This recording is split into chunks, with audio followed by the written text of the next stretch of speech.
নমস্কার, আমি Alok Dutta easy learning কম্পিউটারের পক্ষ থেকে আপনাদের সকলকে স্বাগত জানাচ্ছি। আমরা এখন যে সিস্টেমটা ক্লাসে শুরু করেছি সেই সিস্টেম নিয়ে আপনাদের একটুখানি দেখাতে চাই এবং এটার ইলাবোরেটেড কীভাবে হচ্ছে সেটা কিভাবে আসছি দেখা যাক কী করছি আমরা। আসুন, আজকের আলোচনা করব basic code for Python. num1 is equal to float first bracket input আর এন্টার ফার্স্ট নাম্বার, তারপরে আবার কোলন ডবল ব্যাকস্ল্যাশ দিয়ে prompt user to entering number num2 float input enter the second number. এরপর আমরা করছি যে দুটো নাম্বার কি করে সোয়াপ হয়, সেই সোয়াপ নাম্বারটা আমরা দুটো নাম্বারের মধ্যে, যেমন আমি ধরছি দুটো নাম্বার 1 and 2, একটার ভ্যালু মনে করি 11 আর একটা 19, তাহলে সোয়াপ করলে এটা অলরেডি 19 আর 11 হয়ে যাবে। তার মানে একটা পজিশন থেকে আর একটা পজিশানে জাস্ট চেঞ্জ হয়ে যাচ্ছে। Write a program to determine the sum of the first natural number. Write a program, এইভাবে আমরা একটা প্রোগ্রাম লিখতে পারি যেখানে একটা প্রথম 5 ন্যাচারাল নাম্বার মনে করুন 5, সেই 5-এর যোগফল কী হবে, মানে 5, 4, 3, 2, 1 এর যোগফল কত হবে সেটা একটা প্রোগ্রামের মাধ্যমে আমি দেখাতে চাইছি। সেই প্রোগ্রামে কি হবে, যে ফাংশন ইনক্লুড করতে হবে, তারপরে num1 ইনিট একটা দিতে হবে, দেওয়ার পরে নাম লেস দ্যান 0, এরপরে আমাদের যেটা হবে i is equal to num, আর while i গ্রেটার দ্যান 0, তারপরে কী হবে sum is equal to i, আর i is equal to i minus 1, মানে ম্যাক্সিমাম 5, মানে n ইন্টু n মাইনাস 1, যেটা আমরা এটা করতে পারি। আর এখানে হবে n ইন্টু n প্লাস 1/2। এই ফর্মুলাটা যদি আমরা ইউজ করি তাহলে দেখতে পাবো যে কোনো সংখ্যার তার যোগফল একটা সংখ্যা গিয়ে দাঁড়াবে। যেমন এখানে 5 যেটা ধরেছি, সেই 5-এর হচ্ছে পরপর যদি ফ্যাক্টোরিয়াল এখানে নিয়ে যাই তাহলে আমরা দেখতে পাবো যে 5 প্লাস 4 প্লাস 3 প্লাস 2 এটা যোগ করলে প্লাস 1 15 হবে। এরপর আসা যাক যে অ্যাড দুটো নাম্বার আমরা যদি অ্যাড করি সেক্ষেত্রে কি হবে, যে দুটো নাম্বার যদি অ্যাড করি সেক্ষেত্রে আমি ধরছি একটা নাম্বার হচ্ছে 19 আর একটা হচ্ছে 61, তাহলে এই দুটো নাম্বারকে যোগ করলে আমরা পাবো হচ্ছে 80। তার একটা ছোট্ট উদাহরণ দিয়ে আমরা যদি এটার অরিজিনালটা উল্টে দিই, মানে সোয়াপ করি, তাহলে num1টা মানে নাম যেটা 1টা ধরেছিলাম 19 আর num2টা ধরেছিলাম 61, সেটা উল্টে যাবে, num1 হয়ে যাবে 61 আর num2 হয়ে যাবে 19। তো এইভাবে আমরা একটা প্রোগ্রামকে দুটো করে চেঞ্জ করতে পারি। এরপর আসছি বেসিক কোড।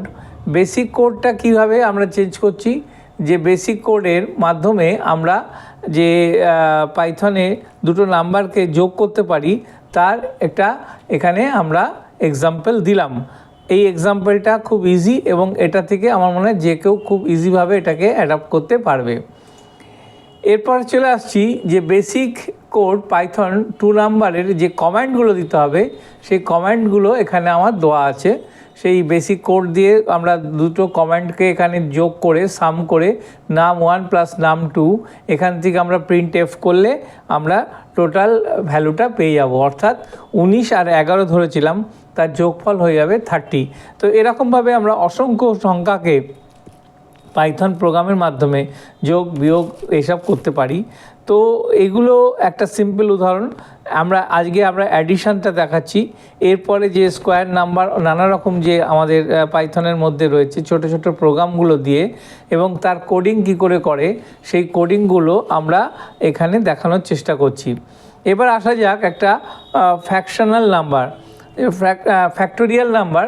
ফ্যাক্টোরিয়াল নাম্বারটা কি? ফ্যাক্টোরিয়াল নাম্বারটা হচ্ছে, মনে করি আমি একটা সংখ্যা নিলাম 5, তার ফ্যাক্টোরিয়াল কত হবে 5 ইন্টু 4 ইন্টু 3 ইন্টু 2 ইন্টু 1, অর্থাৎ n থেকে যদি nটা ইজ ইকাল টু 5 হয় তাহলে তারপর থেকে প্রত্যেকটা 1 1 করে কমবে। তার মানে n মানে 5 ইন্টু 4 ইন্টু 3 ইন্টু 2 ইন্টু 1, তার মানে এটার যোগফল হবে মানে টোটাল সাম হবে 120। তো এইভাবে আমরা ফ্যাক্টোরিয়াল যে নাম্বার সেটা একটা এই পাইথন প্রোগ্রামের মাধ্যমে এখানে আমরা উপস্থাপন করলাম। আমার মনে হয় এই প্রোগ্রামটা খুব ইজিভাবে আপনারা যাদের পাইথন আছে বা যে সমস্ত এরা ছেলেমেয়েরা স্কুলে বা কলেজে তাদের পাইথন শেখানো হচ্ছে, তারা এই কোডিংগুলো ইউজ করে নিজেরা বাড়িতে প্র্যাকটিস করতে পারে। তো এটা খুব একটা কঠিন না। আজ এই ছিল আজকে যে ক্লাসের ডিসকাশন। সেই ডিসকাশন কেমন লাগলো, যদি ভালো লাগে তাহলে অবশ্যই আপনারা আমার এই চ্যানেলকে সাবস্ক্রাইব করবেন। আর সাবস্ক্রাইব শুধু নয়, আপনাদের যারা আত্মীয় স্বজন, বন্ধু বান্ধব বা যারা এখনও স্কুল কলেজে পড়ছে, তাদের এই কম্পিউটার অ্যাপ্লিকেশনস বা কম্পিউটার সায়েন্স থাকলে তাদেরকে এই জিনিসটা খুবই কাজে লাগবে। এবং আমি এইটার যে পরবর্তী আরও ডিসকাশন, সেটা আমি পরবর্তী ক্লাসগুলোতে করব।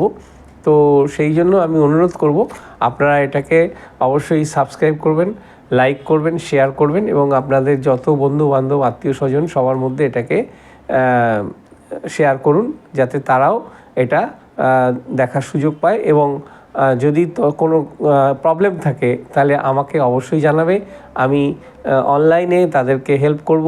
বা যদি তারা আমার সঙ্গে যোগাযোগ করে, যেভাবে হোক সম্ভব আমি তাদেরকে এটা ক্লিয়ার করার চেষ্টা করব। তো ভালো থাকবেন, সুস্থ থাকবেন। আবার আগামী দিনে কোনো নতুন ভিডিও নিয়ে আপনাদের সামনে উপস্থিত হব।